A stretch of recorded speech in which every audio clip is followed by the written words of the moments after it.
Bismillahirrahmanirrahim. Assalamualaikum warahmatullahi wabarakatuh. Innal hamdalillah nahmaduhu wa nasta'inuhu wa nastaghfiruh wa na'udzu billahi min shururi anfusina wa sayyiati a'malina. May yahdihillahu fala mudilla lahu wa may yudlilhu fala hadiya lahu. Asyhadu an la ilaha illallah wahdahu la syarika lah wa asyhadu anna Muhammadan abduhu wa rasuluh. Allahumma shalli ala Muhammadin wa ala alihi wa ashabihi wa man tabi'ahum bi ihsanin ila yaumiddin, amma ba'd. Bapak Ibu jamaah Masjid Al-Mubarak Trika yang semoga senantiasa diberikan hidayah dan keistiqomahan oleh Allah Subhanahu wa taala. Puji syukur tentunya senantiasa kita limpahkan kepada Allah Subhanahu wa taala atas segala kenikmatan dan kebaikan yang Allah berikan kepada kita semua. Begitu pula salawat dan salam semoga pula senantiasa kita curahkan, kita kirimkan kepada Rasulullah sallallahu alaihi wasallam serta pada para sahabat dan keluarga beliau. Bapak Ibu rahimakumullah, kembali kita melanjutkan kajian kita pada kitab Fiqhul Muyassar, yang mana kita sudah pada permasalahan bab al-imamah fis shalah, ya, terkait tentang imam ketika atau dalam sholat. Al-mas'alatul ula man ahaqqu bil imamah. Permasalahan yang pertama adalah siapa yang paling berhak menjadi imam? Siapa yang paling berhak menjadi imam ketika kita ingin sholat berjamaah? Terkait tentang imam, ya, yang menjadi imam ketika kita ingin sholat berjamaah, maka pada dasarnya sebagaimana kaidah para ulama, man sahhat salatahu fi nafsi sahhat salatuhu fi ghairi. Jadi man sahhat salatuhu fi nafsi, siapa yang ketika sholat sendirian itu sholatnya sah, maka sahhat salatuhu fi ghairi, maka sah pula sholatnya ketika dia menjadi imam, ya, ketika dia sholat untuk orang lain, ya, atau memimpin sholat. Jadi itu kaidah dasarnya, ya. Jadi siapapun boleh menjadi imam selama ketika dia sholat sendirian sholatnya sah, maka pada saat dia menjadi imam maka sholatnya pun dan sholat berjamaahnya pun itu sah, ya. Yang menjadi pembahasan kita di hadapan kita ini adalah siapa yang paling berhak, ya, siapa yang lebih utama untuk didahulukan menjadi imam, ya. Jadi man ahaqqu bil imam, siapa yang lebih dulu atau yang paling berhak untuk menjadi imam, ya. Bayana Rasulullah sallallahu alaihi wasallam al-haqqu bil imamati wal aula biha fi qawli ya ummul qauma aqrabuhum li kitabillah. Jadi Rasulullah menjelaskan terkait siapa yang paling berhak dan paling utama untuk menjadi imam, ya, sebagaimana dalam sabda beliau ya ummul qauma aqra'uhum li kitabillah. Yang paling berhak untuk menjadi imam adalah yang paling aqra terhadap kitabullah, ya, yang paling bagus bacaan Al-Qur'annya. Fa in kanu fil qiraati sawa'un fa'lamhum bis sunnah. Bila dalam segi bacaan, ya, misalnya ada dua orang dan dua orang itu sama-sama dari segi bacaannya, sama-sama dari segi bagusnya bacaannya, ya, fa'lamhum bis sunnah, maka yang lebih paham terhadap sunnah Rasulullah atau agama, lebih paham agama, ya. Fa in kanu fi sunnati sawa'un fa aqdamuhum hijrah. Bila dari segi bacaan sama, dari segi pemahaman agamanya sama, maka selanjutnya adalah fa aqdamuhum hijrah, yang lebih dulu hijrah ya. Fa in kanu fil hijrati sawa fa aqdamuhum silman. Bila mana dari segi waktu hijrahnya juga sama, bersamaan, maka dipilih yang lebih dulu masuk Islam ya. Atau dalam riwayat lain riwayat lain itu adalah fa aqdamuhum fa akbaru sinnan ya, atau yang lebih tua umurnya. Jadi dari hadis Nabi sallallahu alaihi wasallam maka disimpulkan fa'aulan nasi wa haqqahum bil imamati yaqulu ala nahwi tadi. Jadi dari kesimpulan dari hadis Nabi sallallahu alaihi wasallam, maka yang paling utama dan yang paling berhak untuk menjadi imam adalah dalam perincian seperti ini. Yang pertama adalah ajwaduhum qiraah, yang lebih bagus bacaannya ya. Wa huwa alladhi yutkinu qira'atal Qur'an, yaitu orang yang menguasai bacaan Al-Qur'an, wa ya'ti biha ala akmali wajhin, dan dia mampu membacanya dengan sangat bagus dari segi apapun. Al-alim bi fiqhi shalah, dan juga tentunya alim terhadap fikih tentang salat. Fa yajtama'a man huwa ajwadu qira'atan wa man huwa aqallu qira'atan min, lakinnahu afqah quddimal qari al afqah alal aqra ghairul faqih ya. Dan apabila bertemu ya, berkumpul dua orang ya, sama-sama bagus bacaannya ya, tapi yang satunya ini lebih rendah sedikit ya, yang satunya bagus tapi yang satunya benar meskipun tidak bagus ya. Karena bagus itu benar ya, bagus itu dari sisi merdunya suara, dari sisi iramahnya ya. Adapun yang benar ya standar benar, bagus tajwidnya meskipun iramanya datar-datar saja. Tapi yang iramanya ini datar-datar saja lebih afqah ya, lebih afqah dalam permasalahan fikih salat, maka menurut penulis itu lebih diutamakan ya daripada orang yang bagus bacaan Al-Qur'annya, iramanya bagus tapi kurang dari segi fikih salatnya ya. Fal hajatu ilal fikhi fi shalah wa ahkamuha asyaddu minal hajati ila ijadatil qiraah ya, karena kebutuhan terhadap fikih salat itu lebih diutamakan, lebih kita membutuhkan daripada kebutuhan terhadap bagusnya bacaan ya. Saya katakan bagusnya ya, bukan benarnya ya, karena benarnya bacaan itu standar ya. Bagusnya itu adalah anugerah ilahi, karena itu terkait tentang bagusnya suara ya, bagusnya irama dan lain sebagainya. Jadi Bapak Ibu dirahmati Allah Subhanahu wa taala. Jadi itu urutan ya. Urutan pertama orang yang lebih berhak menjadi imam. Jadi orang yang lebih berhak menjadi imam sebagaimana kata Nabi aqra'uhum ya, yang lebih aqra ya. Di zaman dahulu, kalau di zaman Nabi sallallahu alaihi wasallam, kalau yang dikatakan aqra itu terkumpul dua sisi keilmuan ya, dari segi bacaan dan dari segi pemahaman agama ya. Karena sahabat Nabi Shallallahu Alaihi Wasallam itu mereka tidak akan pindah sebelum menguasai 10 ayat itu, baik dari segi bacaan dan dari segi pemahaman dan juga pengamalan ya.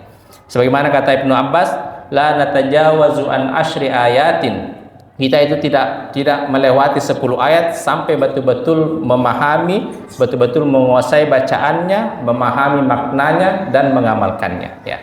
Jadi gampang ya untuk menentukannya aqra di zaman Nabi SAW atau di zaman dahulu, baik di zaman tabi'in itu. Nah, pokoknya kalau sudah orang yang sudah hafal Al-Baqarah itu orang yang paling hebat, sudah hebat banget ya. Hebat sekali karena mengumpulkan dua sisi, dari segi bacaan dan dari segi pemahaman ya. Adapun di zaman sekarang ya, karena memang sunnatullah ya, makin kesini sebagaimana sabda Nabi SAW, la ya'ti qaumun illa wa ba'dahu syarrun min, tidaklah datang suatu kaum kecuali kaum yang datang belakangan itu lebih buruk daripada kaum sebelumnya ya. Ada orang yang menguasai qiraah ya, tapi kurang dari segi pemahaman agama ya. Ada orang yang pemahaman agamanya luar biasa tapi kurang dari segi bacaan ya. Jadi kembalikan dari kata-kata aqra-nya di sini ya. Maka para ulama zaman sekarang itu ketika ada dua orang yang sama-sama bacaannya ya, sama-sama bacaannya ya, meskipun yang satunya lebih bagus tapi ada yang satunya kurang dari segi irama tapi lebih memahami fikih salat, maka itu yang lebih didahulukan. Meskipun pemahaman agama yang lainnya tidak terlalu paham ya, tidak terlalu menguasai, tapi minimal memahami fikih sholat, maka itu yang lebih diutamakan ya. Karena kenapa? Karena terkadang ada kasus-kasus ketika kita sholat itu membutuhkan keputusan imam ya. Langkah apa yang harus diambil sesuai dengan fikih sholat ya. Sebagaimana yang pernah kita pelajari di pekan-pekan sebelumnya terkait tentang bila mana imam lupa sujud tasyahud, duduk tasyahud awal, bila mana imam lupa jumlah rakaat dan lain sebagainya ya. Maka di sini dibutuhkan pemahaman fikih terkait tentang sholat. Makanya minimal kalau kita ingin merekrut imam itu jangan hanya mengetes dari sisi bacaannya ya, dari sisi suara dan dari sisi iramanya, tapi juga dites dari sisi pemahaman, minimal pemahaman fikih sholatnya ya. Jadi itu yang lebih diutamakan terlebih dahulu ya. Itu ditamakan terlebih dahulu. Tapi ada juga ulama itu yang lebih mengatakan, ada orang yang bagus bacaannya ya, meskipun pemahaman agamanya kurang, tapi minimal dia paham dari sisi fikih sholatnya. Dan ada orang yang tidak terlalu bagus bacaannya, iramanya, tapi tajwidnya benar, tapi dia betul-betul menguasai fikih, tidak hanya fikih sholat tapi fikih puasa, tetap didahulukan yang bagus bacaannya ya, yang iramanya merdu, suaranya merdu, iramanya enak. Karena orang yang memang ada pengaruhnya ya dari sisi kehusuan sholat, bila mana imamnya itu masya Allah suaranya bagus dan iramanya enak untuk didengar ya, enak untuk didengar, itu bisa salah satu membuat kita khusyuk untuk ketika sholat ya. Adapun yang bacanya standar, itu biasanya kita ngantuk ya, apalagi kalau sholat tarawih ya. Itu bisa membuat kita ngantuk ya. Makanya tetap dipilih dari sisi aqra ya, yang lebih bagus bacaannya. Kemudian yang kedua ya, tsummal afqahu al-a'lamu bis sunnah. Kemudian tadi kalau dari sisi bacaannya sama-sama bagus, maka dipilih yang lebih afqah dan lebih paham terhadap syariat ya, syariat agama ya, secara keseluruhan. Fa idza istama'a imamani mustawiyani fil qira'ah lakinna ahaduhuma afqah wa 'alam bis sunnah quddimal afqah ya. Bila mana berkumpul dua orang yang sama-sama dari segi bacaannya, tapi yang satunya lebih afqah, lebih faqih dan lebih paham terhadap sunnah atau agama, quddimal afqah, maka lebih didahulukan yang lebih faqih. Liqauli sallallahu alaihi wasallam, fa in kanu fil qiraati sawa fa 'alamu bis sunnah. Suatu ketika di tahun-tahun dulu ya, ketika di musim haji, itu di tenda Arafah kumpul 3 ulama besar. Ada Syekh Bin Baz, ada Syekh Ibnu Utsaimin dan Syekh Al-Albani ya. Itu pernah kumpul dalam satu musim haji dan kumpul di satu tenda Arafah ya. Orang-orang yang sering ikut kajian itu paham betul ya siapa ketiga ulama tersebut. Itu ulama besar juga, ulama besar dunia, dan ketiganya sudah meninggal sekarang ya, sudah meninggal rahimahumullah.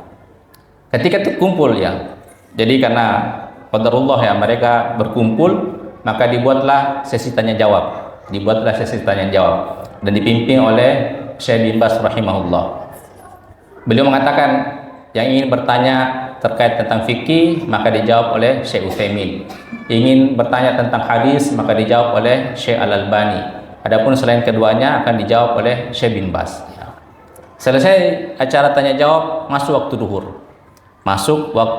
duhur ya. Jamaah itu sudah mengira-ngira ya siapa kira-kira ini yang akan menjadi imam ya. Tiga-tiganya ulama besar ya.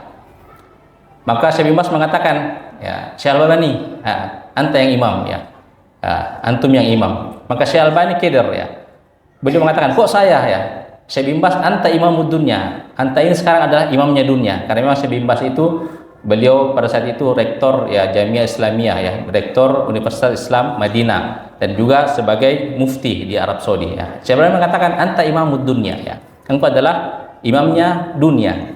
Tapi kata Syekh Bin Baz, kita bertiga ini dari segi bacaan sama-sama hafal 30 juz ya, tapi antum ini lebih paham terkait sunnahnya Nabi SAW, karena Syekh Al-Albani itu terkenal dengan ulama hadis ya, yang hafal yang hafal ribuan hadis ya. Dan beliau disuruh untuk imam ya. Karena Syekh Bin Baz mengatakan sama, kita dari segi bacaan sama, hafalan Al-Quran 30 juz sama, tapi menganggap Syekh Al-Albani lebih afqah dan lebih alam terkait tentang sunnah Nabi Shallallahu Alaihi Wasallam karena menguasai terkait tentang hadis ya. Jadi itu ketika dari sisi bacaan sama, maka dipilih yang lebih faqih dan lebih paham terhadap agama Islam. Kemudian summal aqdamu wal asbaku hijratan min biladil kufri ila biladil Islam ya. Kemudian setelah itu jika dari segi bacaan sama, dari segi pemahamannya sama ya, keilmuan agamanya sama, maka dipilih yang lebih dahulu hijrah ya. Yang lebih dahulu hijrah ya. Rata-rata para ulama membawa poin ini hijrah itu adalah dari ketika di zaman Nabi adalah dari negeri kafir ke negeri Islam ya, ke negeri Muslim ya.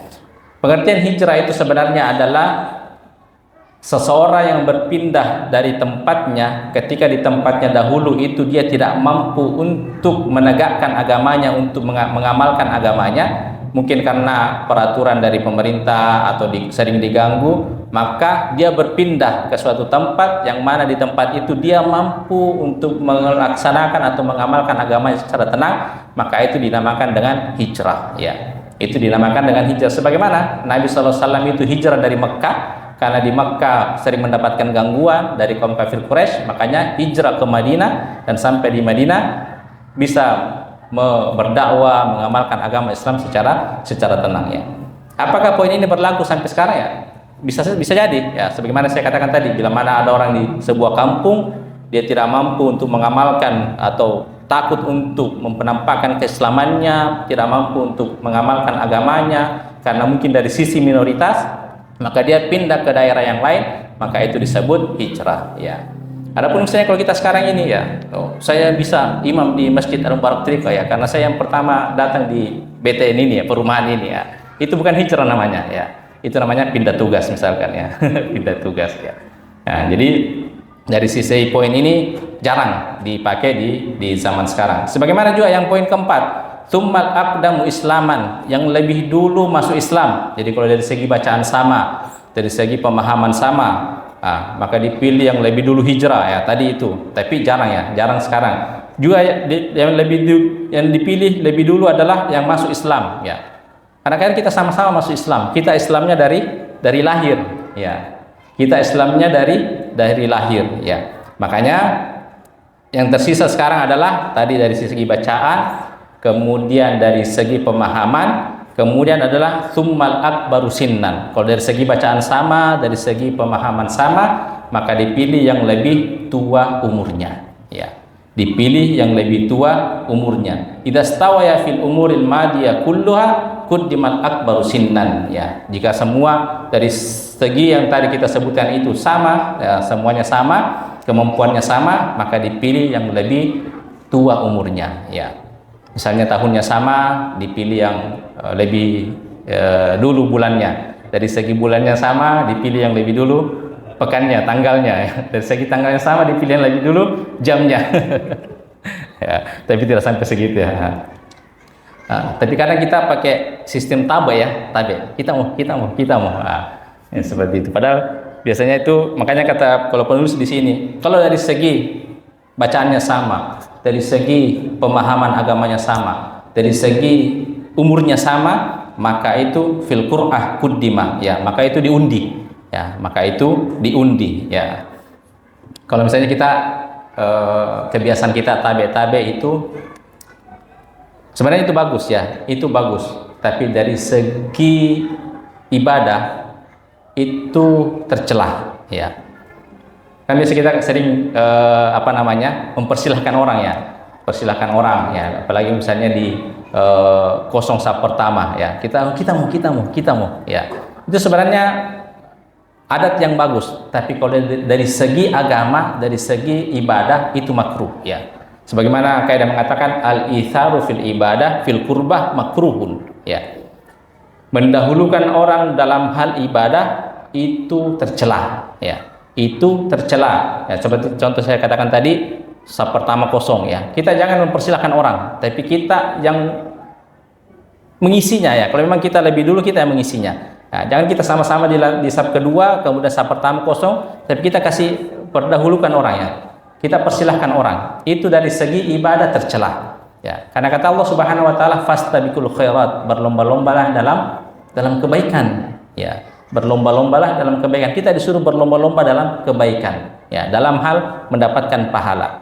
Jadi makanya al-itsar lebih mengutamakan orang dalam perkara ibadah, dalam perkara kurbah atau at-taqarrub ilallah, itu tercela. Ya, itu tercela. Misalkan mati lampu, ya, tidak ada air, adanya cuma air 1 botol, ya, tidak cukup untuk dipakai berwudu 2 orang misalkan ya. Karena anda tahu, anda pernah lihat YouTube-nya Ustadz Abdullah Syarifuddin ketika mempraktekkan wudu dengan 1 gelas ya. Nah, jadi dia persilahkan orang, oh kita mau berwudu pakai ini, itu tidak boleh ya. Kalau memang kita yang punya air, kita pakai berwudu ya. Kalau ada sisanya baru kita berikan ke orang lain. Jadi jangan mempersilahkan orang dalam hal ibadah ya. Karena Allah menyuruh kita fastabiqul khairat. Makanya juga kata Nabi SAW, andaikan mereka tahu pahala di saf pertama, lastahamu, maka mereka pasti akan mengundinya ya. Maksudnya sama-sama mau di saf pertama ya, tapi tidak ada yang mau mengalah. Nah, maka kata Nabi SAW, lastahamu, mereka pasti akan mengundinya ya.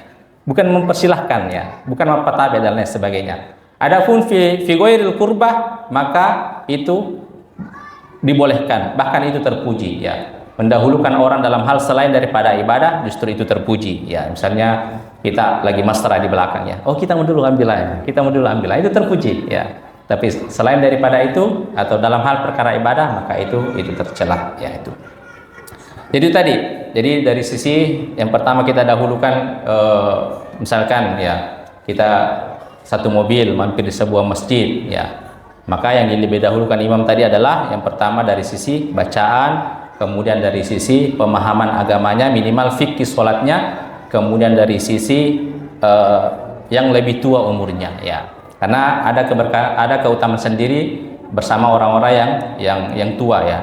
Al barakatu ma'al kabirihim ya. Keberkahan itu bersama orang yang lebih tua ya. Keberkahan itu bersama orang yang lebih tua. Fa idza stawaya fi jami'i ma sabaqa quriya bainahuma faman ghalaba fil qur'ati quddim ya. Fasahibul bait ahaqqu bil imamati min dhaifi ya. Liqaulihi sallallahu alaihi wasallam, la ya'ummanna ar-rajulu ar-rajula fi ahlihi wala fi sultani ya.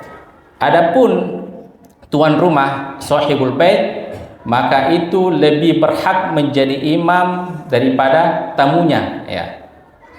Liqauli sallallahu alaihi wasallam, la ya'ummanna ar-rajulu ar-rajula fi ahlihi wala fi sultani. Janganlah seorang laki-laki mengimami laki-laki yang lain pada keluarganya dan pada daerah kekuasaannya ya. Bila mana ada sahibul bait ya, maka poin-poin yang kita sebutkan tadi itu tidak berlaku ya. Apa yang dimaksud sahibul bait? Imam rawatib di masjid tersebut ya. Imam rawatib di masjid tersebut ya. Begitu juga wa kadza fi sultan ahaqqu bil imamati min ghairi wa huwa al imamul a'zam li humumil hadis Nabi sallallahu alaihi wasallam sebagaimana kita sebutkan tadi ya. Begitu juga pemimpin itu lebih berhak menjadi imam daripada selainnya ya. Jadi dalam pembahasan fikih, imam itu ada 2. Ada imamul a'zam wa ada imamul asghar ya. Ada imam besar. Imam besar itu adalah pemimpin di wilayah tersebut, pemimpin di negeri tersebut atau yang di bawahnya. Presiden, pemimpin di Indonesia itu adalah imam ya. Kemudian gubernur, imam di provinsinya, bupati, imam di daerahnya ya. Dan juga ada imamul asghar. Imamul asghar itu adalah imam di masjid, imam rawatib di masjid ya. Selama masih ada imam rawatibnya, maka poin-poin yang kita sebutkan tadi itu tidak berlaku ya. Meskipun imam rawatibnya itu tidak, misalkan ya, tidak menguasai qiraah asyra ya, ataupun satu pun qiraah tidak dia kuasai ya, tapi dari segi tajwid bagus ya, ada makmumnya ya, misalnya ada ustadz ya, karena sudah mengadakan jamaah tabligh akbar, meskipun ustadz itu menguasai qiraah asyra ya, bagus pemahaman agamanya, selama masih ada imam rawatibnya, maka yang paling berhak menjadi imam adalah imam rawatib ya. Jadi poin yang kita sebutkan tadi itu tidak berlaku ya. Sebagaimana kata Nabi, la ya'ummanna ar-rajulu ar-rajula fi ahli wala fi sultani ya. Tidak boleh seorang itu mengimami seorang itu pada keluarganya dan pada daerah kekuasaannya. Ya, ya. Kalau di zaman dulu, jadi gubernur ya. Kalau misalnya ada gubernur datang di sini, ya, meskipun ada Ustadz Rehan, tapi gubernur yang berhak imam, karena itu wilayahnya, ya, masih wilayahnya. Dia Sohibul Bait. Ya, ini wilayahnya karena ini daerah kekuasaannya, ya, karena dia Imamul A'dham. Makanya di zaman dahulu itu, kalau imam atau misalnya bupati, anggap misalnya pemimpin daerah, maka dia juga pemimpin sholat di zaman dahulu, ya. Dia gubernur, maka dia juga pemimpin sholat, ya. Tapi kalau sekarang kan tidak ada, ya. Kalau gubernur disuruh sholat, ya bisa viral nanti, ya. Atau presiden disuruh sholat bisa viral nanti, ya. Direkam, oh tajwidnya tidak bagus dan lain sebagainya. Itu di zaman dahulu seperti itu, ya. Siapapun yang gubernur, maka dia juga yang menjadi pemimpin sholat, ya. Makanya poin-poin yang kita sebutkan tadi itu tidak berlaku selama masih ada imam rawatib, kecuali imam rawatibnya itu mempersilahkan, ya. Imam rawatibnya itu mempersilahkan bila mana ada tamu dan diketahui tamu itu adalah ustadz kabir, misalkan hafal 30 juz dan menguasai pemahaman agama, maka ketika dipersilahkan maka tidak mengapa, ya. Tapi kalau misalnya ustadz ini mengatakan, oh saya Pak Imam, ya, saya lebih berhak daripada antum, ya, saya kuasai ini dan lain sebagainya, tidak, ya. Imam rawatib itu lebih berhak menjadi imam karena dia sohibul bait, ya, itu, ya. Bapak Ibu dirahmati Allah Subhanahu wa taala. Jadi itu adalah urutan-urutan siapa yang paling berhak menjadi imam, ya, menjadi imam. Tapi itu tadi, ya. Tapi meskipun ketika kita lagi dalam keadaan musafir, ya, satu rombongan kita mampir di sebuah masjid, ya, kalau ada orang yang lebih tua umurnya, ya, meskipun dia tidak paham agama secara menyeluruh atau kurang bagus bacaannya tapi tajwidnya benar dan dia pengen imam, apakah salat jamaahnya sah? Insya Allah sah, ya. Sebagaimana kaidah yang kita katakan tadi, man shohat sholatuhu fi nafsi, shohat sholatuhu fi ghairi. Siapapun yang ketika dia sholat sendirian itu sholatnya sah, maka ketika dia sholat menjadi imam, sholatnya pun insya Allah sah, ya. Itu kaidahnya seperti itu, ya. Cuman tadi ini urutannya adalah siapa yang paling berhak untuk kita lebih dahulukan menjadi imam, ya. Kemudian permasalahan yang kedua, al-mas'alatus tsaniyah, man tahrumu imamatuhu, ya. Siapa orang yang haram menjadi imam, ya. Siapa orang yang tidak boleh menjadi imam, ya. Tuhramul imamatu fil halatil atiyah, ya. Diharamkan menjadi imam dalam kondisi-kondisi tersebut. Yang pertama, imamatul mar'ati birrajuli, ya. Imamnya atau wanita mengimami laki-laki, ya. Berdasarkan keumuman Nabi sallallahu alaihi wasallam, la yufliha qaumun walau amrahum imra'ah. Jadi wanita itu tidak boleh mengimami laki-laki, siapapun perempuan itu dan siapapun laki-laki itu, maka tidak boleh, haram hukumnya wanita mengimami laki-laki, ya. Meskipun suami istri, ya. Misalkan istrinya kuasai 10 qiraah, ya. Tapi suaminya itu juz amma tidak tembus-tembus, ya. Hafalnya cuma trikul, ya. Tetap tidak boleh istrinya itu menjadi imam bagi suaminya, ya. Kalau kemarin kondisi Covid, ya, Masya Allah, ya, banyak suami itu yang malu menjadi imam di rumahnya, ya. Ketika kita disuruh sholat di rumah, ya, suruh sholat tarawih di rumah, itu suaminya malu untuk menjadi imam. Selama ini menjadi makmum, tiba-tiba disuruh menjadi imam, ya. Nah, tidak boleh, ya. Tidak boleh seorang perempuan itu mengimami seorang laki-laki, ya. Tapi adapun kalau wanita sesama wanita, maka tentu, ya, boleh mengimami. Tapi kalau misalnya wanita mengimami bencong, ya, tidak boleh, ya. Karena bencong itu hakikatnya dia adalah seorang laki-laki, ya, seorang laki-laki. Meskipun berperawakan wanita, memakai pakaian wanita, ya, tetap tidak boleh. Dia hukumnya tetap memakai hukum sebagai seorang laki-laki, ya. Wali annal asla ta'akhkhara fi akhir as-sufufi siyanata laha wa sitran, ya. Fala quddima lil imamati li asbaha dzalika mukhalifan li hadzal asli fi syariah. Karena pada hukum asalnya wanita itu dimundurkan, ya, di belakang saf, ya, di belakang saf untuk menjaga dan menutupi wanita tersebut, menghormati wanita tersebut, ya. Seandainya wanita dimajukan ke depan menjadi imam, maka tentu itu bertentangan dengan dasar syar'i ini, ya. Meskipun di belakang-belakang ini ada, ya, di pesantren Zaitun, ya, itu mau menjadikan imam itu, wanita itu menjadi imam, ya. wanita itu menjadi khotib ketika sholat Jumat atau ketika sholat Idul Adha atau Idul Fitri, ya, itu tentunya tidak boleh, ya. Pesantren Zaitun itu pernah kasus seperti itu, ya. Kemudian yang kedua adalah imamatul muhdits wa man alaihi najasa, ya, wa huwa ya'lamu dzalik, ya. Keimaman orang yang berhadas, ya, berhadas dan orang yang terkena najis sementara dia tahu, ya. Fa illam ya'lam bidzalikal ma'mumin hatta in qaratis shalah fa shalatuhum sahihah, ya. Adapun bila makmum tidak mengetahui, ya, misalnya imamnya lupa berwudu, ya. Imamnya lupa berwudu. Ini ada beberapa perincian ini. Jadi tidak boleh menjadi imam, misalnya imamnya tidak berwudu, ya, belum berwudu, ya. Kemudian mau imam, yang pertama, kasus yang pertama, misalnya ada seorang disuruh berwudu, ya, disuruh imam sholat, ya. Kemudian dia katakan, maaf saya belum berwudu, ya. Kata makmumnya tidak apa-apa, ya, sholat saja, ya, tidak apa-apa, imam saja, ya. Bagaimana kasusnya itu, ya? Meskipun kasus seperti ini tidak pernah terjadi, ya, tidak pernah terjadi. Tapi dibahas oleh para ulama. Jadi ketika imamnya berhadas, artinya belum berwudu, ya, belum berwudu, dan dia tahu belum berwudu, dan makmumnya tahu bahwasanya imamnya ini tidak berwudu dan jadi imam, ya. Maka yang pertama itu imamnya otomatis salatnya tidak sah, ya. Nah, salatnya tidak sah dan dia berdosa, ya, karena seakan-akan mempermainkan salat, mempermainkan syariat, ya. Karena dia tahu orang kalau salat itu harus berwudu dulu. Adapun makmumnya berdosa, ya. Kenapa berdosa? Karena mendukung orang itu melakukan kesalahan.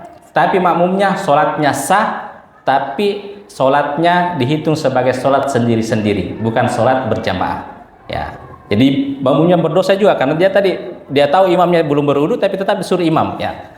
Dia berdosa tapi sholatnya sah dan terhitung sholat sendiri-sendiri, ya. Yang kedua, imamnya belum berwudu, ya. Tapi dia tidak tahu, imamnya lupa kalau belum berwudu, ya. Saya datang setrehan, ya. Setrehan sholat, ya, dan setrehan lupa kalau tadi malam melakukan hubungan suami istri, ya, lupa mandi junub, contoh, ya, karena sudah menikah juga, toh, ya, contoh. Dia lupa mandi junub, ya, dia imam sholat subuh, ya, dan makmumnya tentu tidak tahu, ya, imamnya saya tidak tahu, apalagi makmumnya, ya, tidak tahu kalau misalnya imamnya ini lagi hadas besar, ya, hadas besar. Bagaimana kasus sholatnya? Sholat imamnya itu tidak sah, ya, otomatis tidak sah, ya, dan tidak berdosa karena dia tidak tahu, ya. Makmumnya sholatnya sah dan sholatnya sah sebagai sholat berjamaah, ya, karena tidak tahu, ya. Dia kira imamnya sudah berwudu dan lain sebagainya, imam sebagaimana biasanya, ya. Jadi itu, ya. Tapi kalau misalkan, ya, juga tadi disebutkan di sini adalah imamnya berhadas atau terkena najis, ya. Itu tadi kalau berhadas, ya. Berhadas beda kalau terkena najis, ya. Berhadas itu karena belum berwudu, ya, atau belum mandi besar kalau misalkan dia junub, ya. Adapun kalau misalnya imamnya sudah berwudu, ya, tapi dia memakai pakaian najis, ya, memakai pakaian najis dan dia jadi imam, ya. Nanti tahunya kalau pakaiannya bernajis setelah selesai sholat, ya, maka status sholatnya tetap sah, ya. Imam dan makmumnya sholatnya tetap sah, ya. Dalilnya apa? Ya, sebagaimana sering kita singgung dalilnya itu Nabi SAW pernah sholat dalam memakai sandal dan ternyata di sandal beliau ada najis. Ketika di rakaat kedua ada malaikat Jibril yang membisiki Nabi SAW bahwasanya di sandal beliau ada najis. Maka Nabi pun melepaskan sandalnya, ya. Sahabat yang melihat Nabi melepaskan sandalnya ikut juga melepaskan sandalnya, ya. Ya, ketika selesai sholat Nabi mengatakan, kok kenapa kalian melepaskan sandalnya?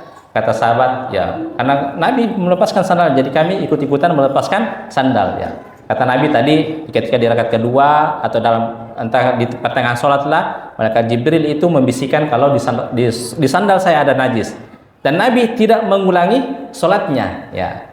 Jadi setengah sholatnya itu sah, ya. Itu pertanda bahwasanya orang yang ketika sholat ada najis di pakaiannya dan dia tidak tahu, ataupun tahunya di pertengahan sholat dan dia mampu melepaskannya, maka itu sholatnya tetap sah. Beda kalau berhadas, beda kalau belum berwudu, ya. Selama dia belum berwudu dan dia tahu bahwa saya tidak berwudu, misalnya setelah sholat, maka dia harus mengqadha atau mengganti mengganti sholatnya, ya seperti itu. Jadi tadi ada imam yang lupa kalau saya dia belum belum berudu ya, contoh misalkan imam tahu kalau dia belum berudu ya, atau misalnya lagi di tengah-tengah sholat tiba-tiba dia kentut ya, tapi dia malu kalau misalnya harus membatalkan sholatnya atau mundur ya, dia lanjutkan saja sholatnya. Tapi makmum tidak tahu kalau imamnya ini batal wudunya ya, buang angin ya, maka makmumnya tetap sah sholatnya sebagai sholat berjamaah, dan imamnya itu berdosa karena dia tadi tahu bahwasanya dia berhadas ya, dan dia harus mengqadha sholatnya. Hal ini pernah terjadi ya, ada kisah lucu. Ini kisah nyata ya. Di Jerman ya, di Jerman atau di Prancis saya lupa. Itu ada kampus yang mempelajari Islamologi ya, artinya mempelajari agama Islam ya. Jadi yang mempelajarinya itu bukan orang Islam ya. Bukan orang Islam, tapi mereka mempelajari Islamologi. Sebagaimana kita di kampus-kampus Islam itu ada mata kuliah Kristologi ya, atau Al-Adyan, kita mempelajari agama-agama yang lain ya, untuk memahami bagaimana agama-agama yang lain. Kemudian ketika kita ingin mengislamkan orang non-muslim itu gampang untuk memasuki, karena kita paham bagaimana seluk-beluk agamanya. Jadi orang ini di kampus ini ada Islamologi ya, mempelajari terkait tentang Islam ya. Ini ada mahasiswa S3 dan dia non-muslim ya. Karena dia mempelajari Islamologi, dia hafal 30 juz ya. Dan dia juga menguasai beberapa perkara agama ya, baik dalam masalah sholat dan lain sebagainya. Dan dia penelitiannya itu terkait tentang agama Islam ya, saya lupa judul penelitiannya apa. Dan dia harus, karena ini kajian disertasi ya, disertasi penelitian, jadi dia harus terjun langsung. Maka dia memilih daerah kalau bukan Aljazair, Mauritania ya, salah satunya itu ya. Untuk memuluskan penelitiannya, dia berpura-pura menjadi muslim ya, dia berpura-pura menjadi muslim ya. Ya, karena di negara tersebut yang di tempat penelitiannya itu orangnya lugu-lugu ya. Dia bangga kalau misalnya ada orang barat yang hafal Quran ya. Dia bangga kalau misalnya ada orang barat yang muslim ya. Dikiranya ini muslim. Jadi sekali-kali disuruh sholat, disuruh pimpin sholat. Ya, padahal dia non muslim, tapi dia menyamar sebagai orang muslim. Maka dia sholatlah, bacaannya bagus karena hafal 30 juz ya, bacaannya bagus ya. Selesai penelitian dia balik ke kampungnya ya, Sampai di kampungnya dia tulis surat ya. Terima kasih jazakallahu khairan sudah disambut dengan baik selama berada di kampung tersebut dan lain sebagainya. Cuman satu, mohon maaf saya ini non muslim ya. Jadi selama saya menjadi imam, kalian harus mengqadha sholatnya ya. Jadi kan karena ada sebagian, karena mereka mazhabnya mazhab Maliki. Dan di mazhab Maliki kalau bukan Hanafi itu, kalau misalkan kita sholat berjamaah dan imamnya itu tidak berwudu atau berhadas, maka itu imam dan makmum harus mengganti sholatnya. Ya, kalau yang kita sebutkan tadi itu adalah pendapat yang terkuat. Makmumnya selama dia tidak tahu imamnya itu belum berhadas atau belum berwudu, maka makmumnya tetap sholatnya tetap sah. Ya. Dan itu juga ada. Ini baru-baru ini ya. Baru-baru sebenarnya kasusnya sudah lama di Indonesia ini. Sebenarnya kasusnya sudah lama, tapi baru-baru viral ini. Namanya Ustadz Fahru Rozi. Dikenal dengan Ustadz Fahru Rozi. Beliau sering ceramah, ya, khutbah, bahkan kepala KUA di Malang ya, di Malang. Ini tersebar ini baru-baru ini, ada beberapa pekan yang lalu ya, tersebar di Facebook ya. Tapi 2 tahun sebelum meninggal, ini Ustadz Fahru Rozi ini murtad ya. Murtad menjadi Hindu ya. Kisah murtadnya itu karena orang tuanya sakit ya, dan dia cara menyembuhkan orang tuanya itu dengan pengobatan ala Hindu ya, meditasi, yoga, dan orang tuanya sembuh ya. Akhirnya dia pun ikut mempelajari agama Hindu dari sisi pengobatan dan lain sebagainya. Akhirnya dia murtad menjadi orang Hindu, tapi dia tidak mengakui dirinya murtad menjadi Hindu. Karena kenapa? Karena dia masih ingin ceramah, KUA dan lain sebagainya. Ketika meninggal, dan tidak ada yang tahu ya, ketika meninggal ternyata jasadnya itu dibakar dan abunya itu diarungkan di laut ya. Kan Hindu seperti itu ya, meninggal dilarung dibakar dan abunya itu dibuang ke laut ya. Tapi ada salah satu tetangganya yang menyaksikan ya. Akhirnya istrinya itu disumpah oleh takmir masjid di kampungnya itu. Ya, ternyata istrinya mengakui bahwasanya saya dan suamiku itu sudah murtad sekitar 2 tahun yang lalu ya. Tapi orang bertanya, kenapa kok masih ceramah? Ya, kata istrinya, biarlah, karena itu profesi suamiku ya. Di mana mau dapatkan duit kalau tidak ceramah, tidak khotib dan lain sebagainya. Ya, insyaallah ya, insyaallah. Jadi kalau dari mazhab Maliki ya Maliki ya, itu jadi orang yang pernah sholat di belakangnya itu selama itu harus mengkodok sholatnya. Ya. Tapi mazhab yang terkuat adalah selama kita tidak tahu maka tidak perlu mengkodok sholatnya. Tapi untuk lebih amannya, tetap mengkodok sholatnya. Cara mengkodoknya itu adalah misalnya dia di waktu asar ya. Selama dia bisa mengerjakan sholat waktu asar pada saat itu, misalnya dia selesai sholat asar nih. Nah, setelah itu dia sholat lagi ya, sholat asar ya. Besoknya dia sholat asar lagi berapa kali. Itu cara mengkodok sholat seperti itu. Itu diantara imamatul muhdits. Ya sih. Oh ya. Oke, saya kira itu untuk pembahasan kita pada hari ini terkait tentang imam ya, terkait tentang imam ketika sholat berjamaah. Ya, insyaallah kita sambung pada pertemuan selanjutnya. Subhanakallahumma bihamdika asyhadu an la ilaha illa anta astaghfiruka wa atubu ilaik. Ya, alhamdulillah kita sudah dengarkan penjelasan Ustaz mengenai orang-orang yang berhak menjadi imam. Bahkan setelah disinggung tadi ya, kalau misalnya kita berada di saf belakang, kemudian ada saf yang di depan kosong, tidak usah suruh orang tarik kita. Bahkan saya pernah baca salah satu buku kecil tentang merapatkan saf. Bahkan katanya kalau ada satu saf, jadi ada satu saf yang kosong di depan, ada kosong untuk satu orang, dan pilihannya adalah kita atau orang tua kita yang maju ke depan, maka sebaiknya kita mendahulukan diri sendiri. Karena tetap masih banyak cara untuk berbakti kepada orang tua selain mendahulukan dia untuk mengisi saf, dan banyak lagi. Apalagi yang masalah imam Ustaz. Kalau di kampung-kampung itu imam itu menjadi warisan. Kalau imam bapaknya, imam itu juga anaknya. Ini menjadi masalah yang besar sekali. Iya. Ya, silakan Bapak Ibu sekalian, bagi mungkin yang ada mau bertanya, kami persilakan. Sebelum saya yang bertanya. Mau ada Ustadz Sena, tidak ada Ustadz Sena, tetap ada pertanyaan ya. Silakan, ada yang bertanya? Oh.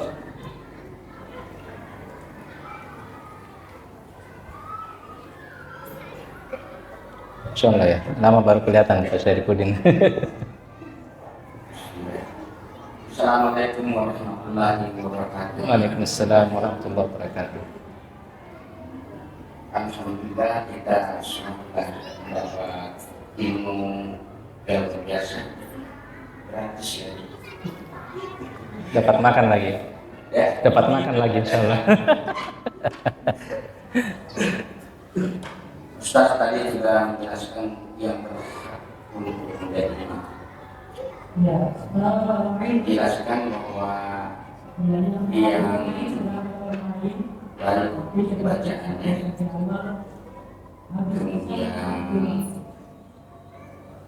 tidak sempurna lagi. Ya. Tapi bagi masjid yang mungkin manajemennya bagus, tapi di kampung-kampung seperti tadi kadang menemukan yang hampir sempurna dari bacaannya, sehingga pada saat berjamaah yang tampil di depan itu yang kita jelaskan bagaimana seperti mengatasinya. Itu yang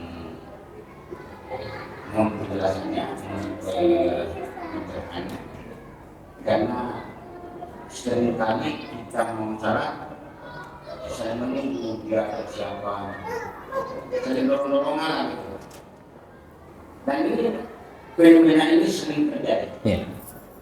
Kalau yang memang dari ini bagus sering terjadi, tapi yang daerah itu kadang-kadang di kampung seperti katakan tadi, kadang bapaknya imam, anaknya imam, meninggal bapaknya, anaknya lagi yang mungkin dari segi imam belum cukup barangkali bisa menjadi imam, tapi karena di kampung itu sudah imam rawatib ya, diterima gitu. Iya.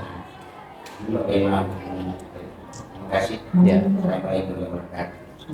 Ya, kadang memang yang jadi masalah sekarang, kadang tolak ukur yang dijadikan imam di kampung kamu itu adalah yang pintar baca doang. Ya, ya, yang bisa diundang kalau sudah lebaran pergi baca doang ya. Apalagi yang jago puisi-puisi boleh ya, naudzubillah. Itu kadang seperti itu. Meskipun dari segi bacaannya tidak pantas banget ya untuk menjadi imam ya. Kadang saya pribadi Pak ya, kalau misalkan saya mampir di sebuah masjid ya, dan imamnya itu saya tahu kalau misalnya dari segi bacaan, kan nanti ada pembahasan berikutnya. Itu yang menjadi haram imam itu adalah yang segi bacaannya itu dari sisi bacaan Al-Fatihahnya itu dia lahan jali ya. Itu ada namanya kesalahan kecil dan ada namanya kesalahan besar ya.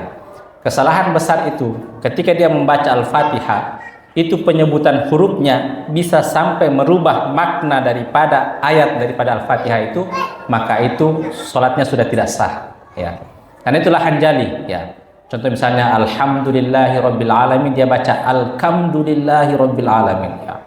Kan jauh sekali antara ha dan ka ya. Atau misalkan itu dari segi penyebutan hurufnya atau dari segi panjang pendeknya ya. Harusnya yang dibaca pendek tapi dia baca panjang ya. Misalnya alhamdulillahirabbil alamin, dia baca alhamdulillah ya. Itu artinya beda.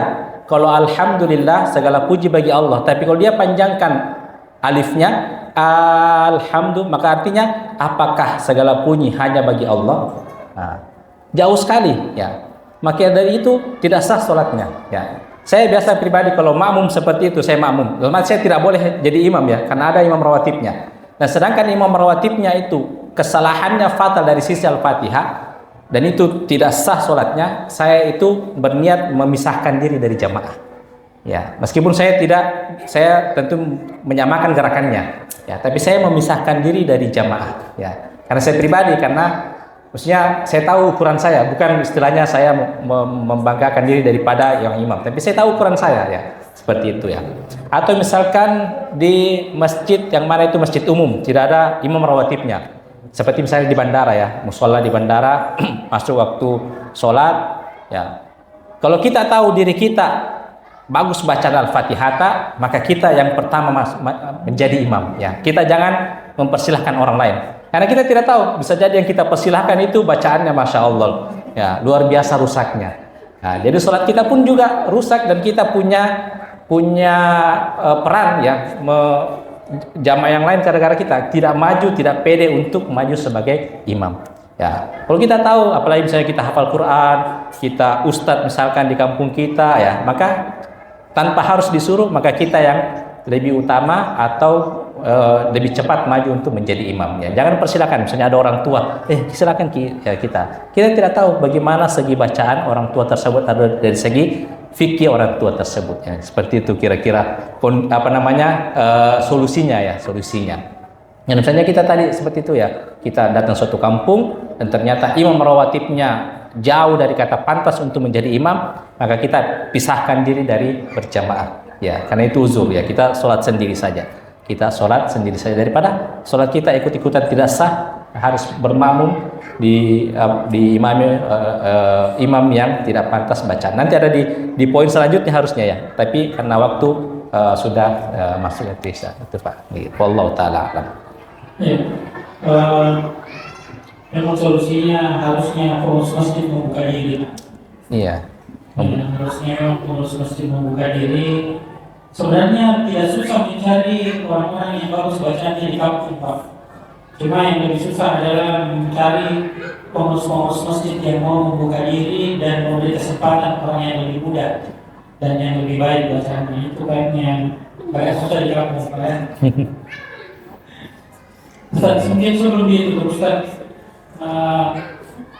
mana yang lebih, karena kan tadi yang dibahas adalah akal itu yang lebih bagus bacanya.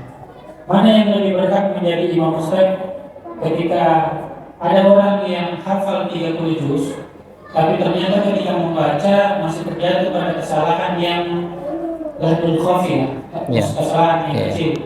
Tapi ada orang yang hafal mungkin cuma juz 30, tapi bacaannya lebih bagus.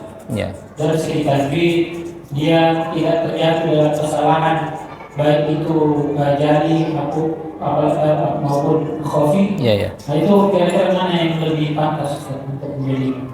Ya. Ya, pemahaman para ulama terkait dari aqra itu dari bahasa lain disebut ahsan, ya, bukan aktsar. Ya, ahsan yang lebih bagus, bukan yang lebih banyak hafalannya. Ya, jadi kalau ada orang yang hafal 30 juz tapi ternyata tajwidnya masih belepotan, ya, dan ada orang yang cuman juz 30 tapi tajwidnya luar biasa sempurna, maka lebih didahulukan yang cuman hafal juz 30 tadi, ya. Karena lebih ahsan bacaannya, bukan lebih aktsar, bukan lebih banyak, ya. Jadi aqra itu makna lainnya daripada yaitu ahsan, ya, lebih bagus bacaannya, bukan aktsar, bukan yang lebih banyak bacaannya, lebih banyak hafalannya. Nah, itu. Karena itu lebih selamat, ya, lebih selamat dari sisi fikih salatnya. Wallahu taala alam. Alhamdulillah. Karena sekarang tuh Ustaz, banyak orang pilih jadi imam. Iya. Ya, kalau dulu sama saya. Lepas dapat maghrib, isya, subuh, mundur. Nah, ini mungkin perlu ini ya. Jadi insya Allah Bapak Ibu sekalian akan ada program bengkel Al-Fatihah, yaitu memperbaiki bacaan Al-Fatihah, karena bacaan Al-Fatihah itu tidak hanya dipakai untuk sholat jamaah, tapi dipakai juga untuk sholat sendirian. Insya Allah ditunggu infonya di grup masjid. Insya Allah dalam waktu dekat kita akan laksanakan bengkel Al-Fatihah untuk menghindari kesalahan-kesalahan dalam membaca Al-Fatihah. Bahkan saya pernah baca buku Ustaz. Jadi kalau ada orang yang bagus bacaannya, kemudian dia mempersilahkan orang yang lebih jelek bacaannya daripada dia, maka orang itu berdosa. Iya, dia berdosa. Dan juga kalau tidak salah pandangan Imam Syafi'i, kalau ada orang yang sholat kemudian imamnya itu terjatuh dalam kesalahan yang fatal dalam membaca Fatihah, maka tidak sah sholatnya imamnya dan juga makmumnya. Jadi ini sangat fatal. Insya Allah kalau saat ini kita belajar fikihnya, insya Allah dalam waktu dekat kita akan belajar mengenai bacaannya. Semoga bermanfaat. Ada pertanyaan? Saya kira cukup. Dan ke depan nanti setelah Isya diundaki untuk makan bersama. Di belakang ada program Masra makan bersama, santri dan jamaah. Sekian sekian. Subhanallah wa bihamdihi, asyhadu an la ilaha illa anta, astaghfiruka wa atubu ilaik. Assalamualaikum warahmatullahi wabarakatuh.